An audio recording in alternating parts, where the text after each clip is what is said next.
மருதவள்ளியம்மாள் திறன் பயிற்சி மையம் சார்பில் உங்கள் அனைவருக்கும் எனது அன்பான வணக்கங்கள். இன்றைக்கி நம்ம என்ன பயிற்சி செஞ்சு பார்க்க போகிறோம்னா, சொஜ்ஜிங்கிற ப்ராசஸை எப்படி செய்கிறது.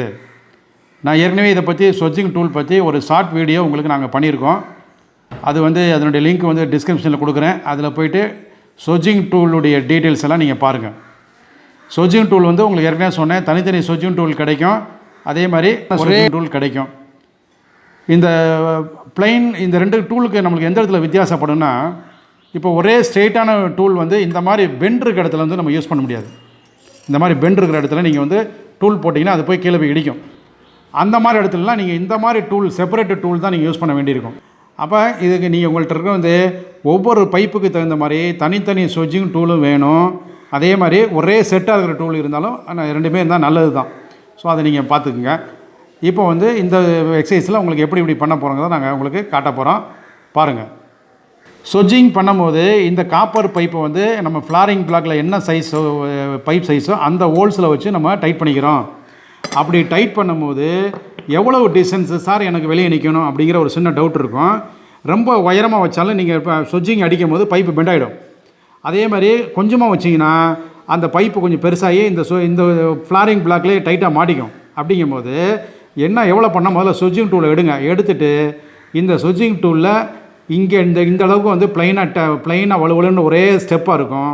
இந்த இடத்த பாயிண்ட்லேருந்து பார்த்தீங்கன்னா ஸ்டெப்பு டெவலப் ஆகி அப்படி மேலே போகும். எந்த இடத்துல அந்த ஸ்டெப்பு டெவலப் ஆகுதோ அந்த இடத்துலேருந்து சொஜ்ஜிங் டூலுடைய அந்த டாப் எண்டு வரைக்கும் என்ன டிஸ்டன்ஸ் மெயின்டைன் பண்ணிக்கங்க, மெஷர் பண்ணிக்கங்க.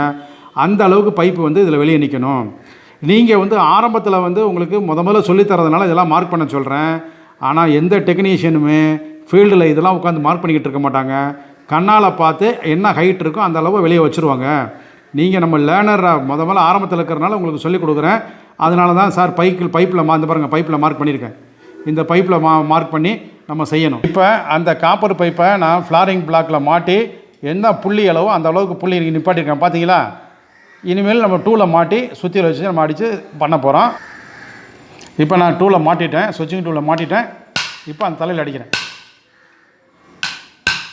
லேசாக அந்த டூலை லேசாக திருப்பி தலையில் அடிங்க. கொஞ்சம் அவங்களுக்கு பழக்கத்துக்கு வர நீங்கள் என்ன பண்ணிக்கலாம்,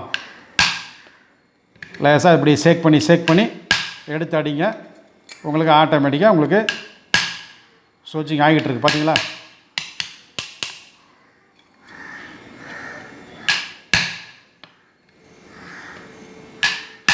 பைப்பு கொஞ்சம் உள்ளே இறங்கிச்சுன்னா நீங்கள் ஃப்ளாரிங் பிளாக்கை சரியாக டைட் பண்ணலன்னு அர்த்தம்.